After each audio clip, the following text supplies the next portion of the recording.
दोस्तों, आज जब हम अशोक विजयादशमी की बात करते हैं तो ज्यादातर लोग बस इतना जानते हैं कि सम्राट अशोक ने बौद्ध धर्म अपनाया था। लेकिन क्या हमें पता है कि दुनिया की पहली विजयादशमी कैसी थी?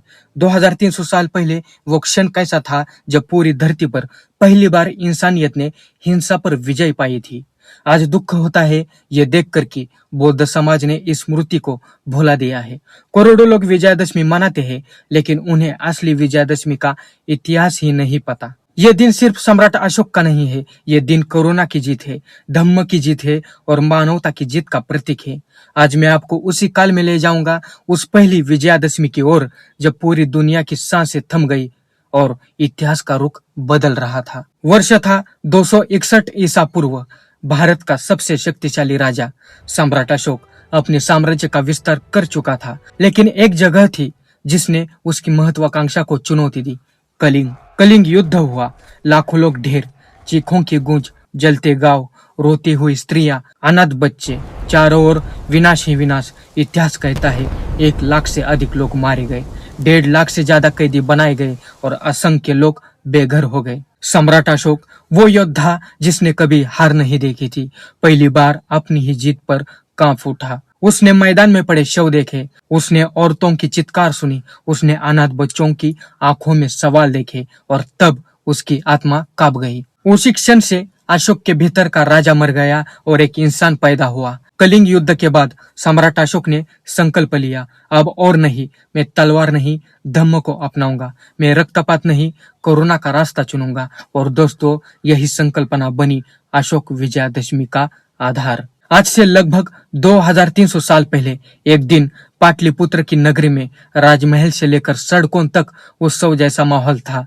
यह दिन था दुनिया की पहली अशोक विजयादशमी का। कल्पना कीजिए, गंगा किनारे बसा विशाल नगर पाटलिपुत्र, लाल ईंटों से बनी दीवारें, सुनहरे झंडों से सजे द्वार और सड़कों पर उमड़ी लाखों की भीड़।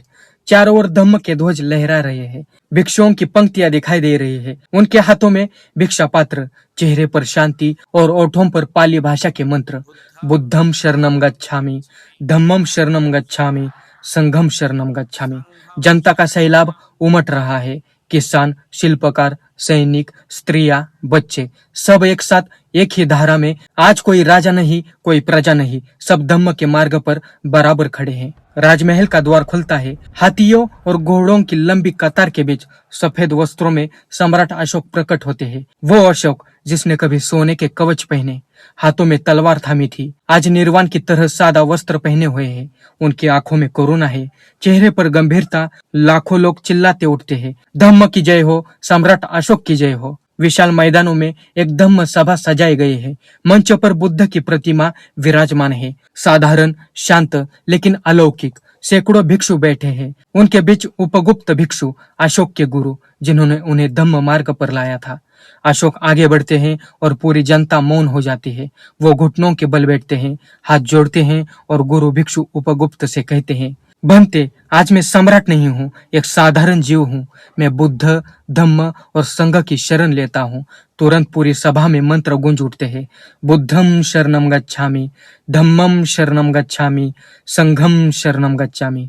अशोक की आंखों से आंसू बहते हैं, जनता भी रो रही है। आज तलवार का सम्राट मर चुका है और धम्म का चक्रवर्ती जन्म ले चुका है। दीक्षा के बाद ढोल नगाड़े की गूंज होती है, फूलों की वर्षा होती है, जनता नाच रही है, गा रही है। लेकिन ये नृत्य युद्ध की जीत का नहीं, धम्म की विजय का था। सड़कें दीपों से जगमगा रहे हैं। गृहिणियां अपने घरों में बुद्ध की मूर्ति के सामने दीपक जला रही है। भिक्षु बच्चों को करुणा और मैत्री का पाठ सुना रहे हैं और सम्राट अशोक अपने मंत्रियों के साथ खड़े होकर कहते हैं, आज से मेरा साम्राज्य तलवार का नहीं, धम्म का होगा। आज से हम किसी भी राज्य पर आक्रमण नहीं करेंगे। आज से हमारा युद्ध होगा अज्ञान के खिलाफ, अन्याय के खिलाफ, असमानता के खिलाफ। कल्पना कीजिए, उस भीड़ में आप भी हो। आप देख रहे हैं कि वो सम्राट जिसे लोग चंड अशोक कहते थे, आज धम्म अशोक बन गया है। आप सुन रहे हैं वो गूंज जब लाखों लोग एक साथ तीनों शरणों का उच्चारण कर रहे हैं।